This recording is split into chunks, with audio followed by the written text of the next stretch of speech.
Saya 2-3 kali datang ke KPU dan Panwaslu. Ya. Pertama kemarin masalah sengketa diselesaikan di musyawarah.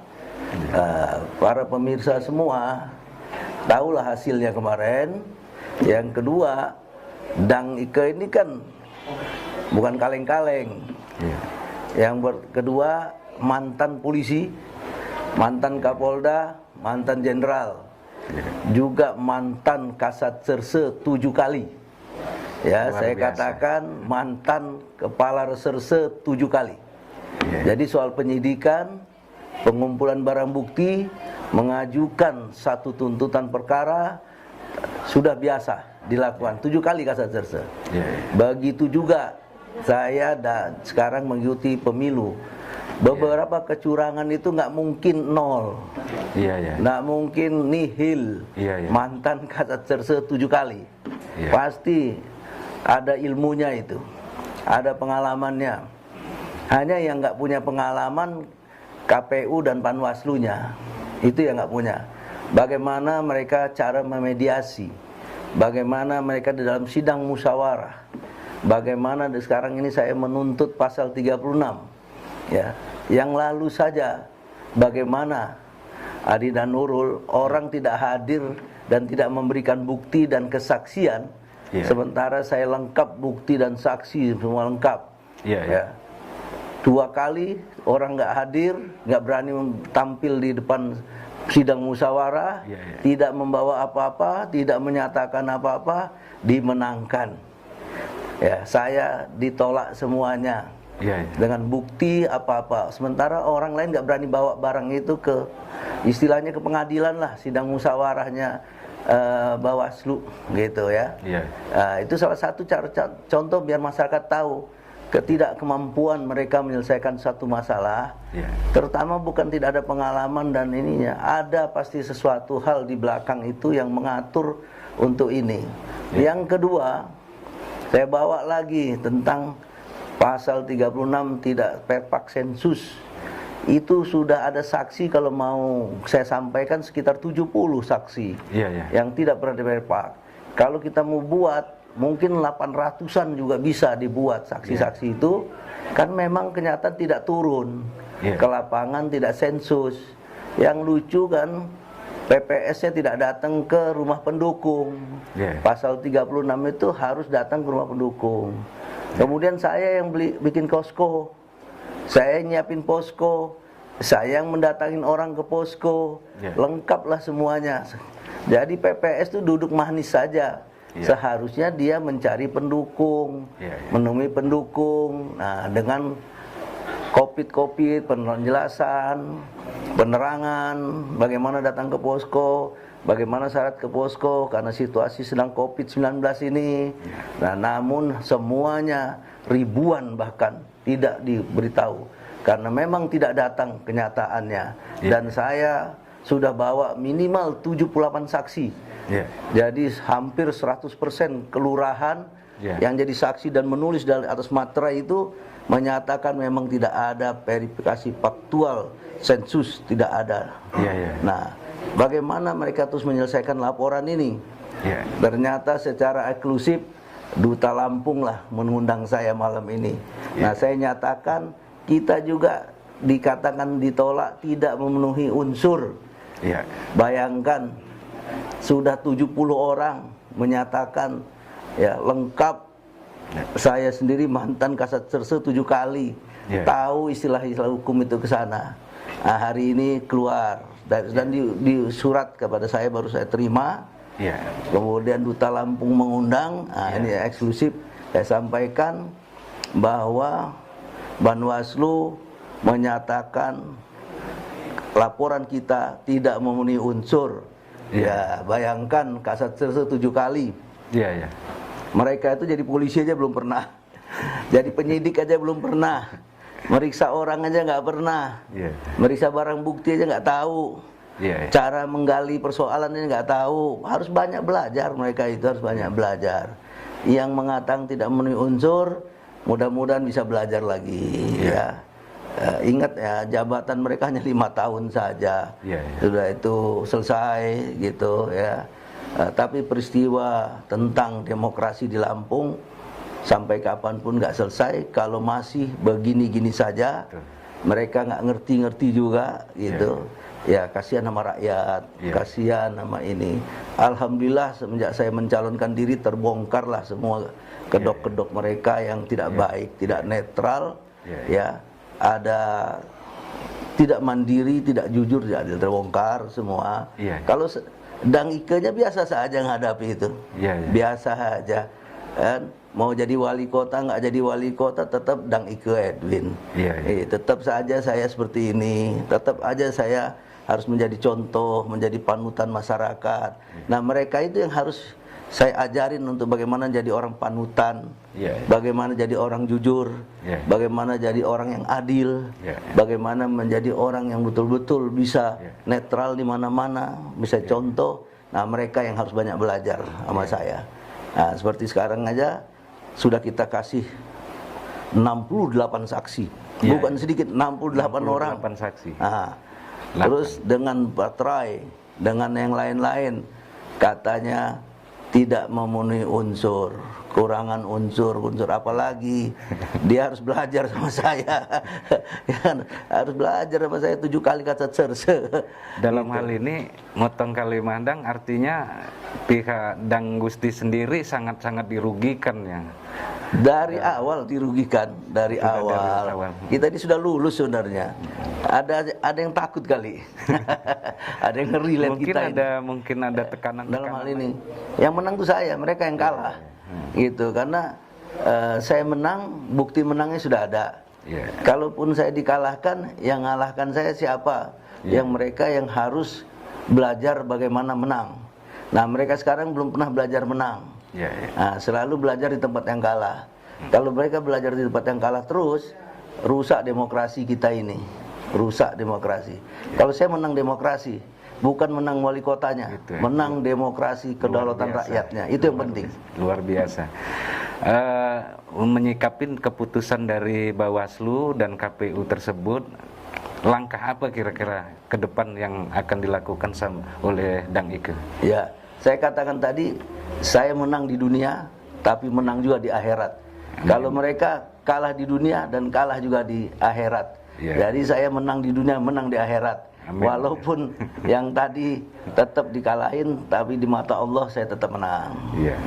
Terlebih di masyarakat Dang. Di masyarakat tahu lah kalau Dang Ike yang menang. Dizolimi hanya dijolimi katanya. Ya faktanya kayak gini kan. Masa 68 saksi tidak masih nggak memenuhi unsur. Gitu. Jadi harapan Dang ke depan bagaimana untuk para penyelenggara pilkada, baik pun dari panitia penyelenggaraan kepala daerah ini? Ya, kalau demokrasi masih begini saja, nggak pernah terkuak, ya selama ini. Alhamdulillah semenjak saya Dangnya ikut dan perpak dan ikut independen, justru terkuak, terbukti ya. Nah, hal-hal macam ini harus menjadi perhatian pimpinan, baik itu pusat maupun itu daerah. Jangan kita biarkan demokrasi kita begini-gini terus. Karena demokrasi itu membawa bidang politik jadi baik. Demokrasi itu membawa bidang ekonomi lebih baik. Politik demokrasi itu membawa bidang kesejahteraan lebih baik. Membawa bidang pendidikan, bidang pengangguran yang tambah baik, kurang jadi pengangguran. Kemiskinan berkurang. Itulah demokrasi kita dalam berpolitik. Kalau begini-gini terus susah kita nanti, nggak maju-maju, nggak juga berkembang jadi hebat, tidak sejahtera, tidak seperti ini. Nah, harapan saya ya mereka ini harusnya dinonaktifkan, karena belum bisa jadi penyelenggara yang baik. Ya kalau tidak ya nonaktifkan, ya dihentikan dulu aja, karena ini nanti pilkada ini pasti nggak netral nanti, sudah terbiasa. Saya dengan yang begitu banyak bukti-bukti saja tetap aja dibilang tidak memenuhi unsur. Saya ini kan penyidik, penyidik 30 tahun, bukan penyidik 5 hari, bukan penyidik dalam rangka pemilu saja. Yeah. Gakumdu saja saya 5 kali. Yeah. Gakumdu 5 kali, Kasat Serse 7 kali. Yeah. Jadi kalau bawa bukti seperti itu bilang nggak memenuhi unsur, ya mereka belajar, jangan dibiarkan. Ini merugikan masyarakat, ya kan? Merugikan masyarakat. Ya sudahlah, jangan dibiarkan orang-orang begini, lakukan pemeriksaan, lakukan ini, gitu, supaya biar netral, biar bagus ke depan. Maka mereka dinonaktifkan dulu aja, atau diganti. Bahaya demokrasi. Artinya dalam hal ini yang berkompeten atau yang terkait dari pihak mana dang kira-kira? Ya, saya sudah melapor kemana-mana juga hasilnya gitu-gitu aja, ya kan? Ya, mana yang inilah, yang penting luruskan mereka, luruskan mereka, ya, supaya mereka jadi baik, jadi benar, demokrasi jadi baik. Kalau kayak gini ini sudah banyak yang tahu bahwa dangnya dijolimi, dangnya dicurangi, tapi jangan hanya dijolimi dan dicurangi saja, periksa mereka. Berani tidak mereka mengungkap sesuatu itu yang benar, gitu. Ini contoh aja, lapor pasal 36 katanya memenuhi unsur, padahal sudah 67 orang yang hadir jadi saksi dengan bukti-bukti, gitu. Itu nambah satu lagi, dan berdasarkan informasi itu dari penggagalan, upaya dugaan penggagalan ini memang sudah terstruktur, sistematis dan masif. Itu bagaimana kira-kira? Ya, inilah karena mungkin salah kali, salah sasaran kali ya. Ya kan, salah sasaran. Ini bekas penyidik kok, bekas Kapolda Lampung, bekas penyidik, mantan polisi kan. Jadi sesuatu apapun selalu pakai bukti, pakai keterangan, pakai petunjuk, ya kan, pakai dokumen. Nah, jadi semuanya sudah ahli lah bidang-bidang begitu. Nah, dokumen-dokumen, petunjuk-petunjuk, alat-alat bukti itu sudah diajukan, tetap aja tidak memenuhi unsur, ya kan, tidak memenuhi apa lagi gitu kan. Nah, padahal mereka belum tahu, gitu, nggak ngerti yang kayak gini-gini. Nah, jadi bagi saya itu, ya ke depan belajar yang baik lah, karena merugikan demokrasi. Yang paling penting merugikan demokrasi ini harus jadi garis bawahi.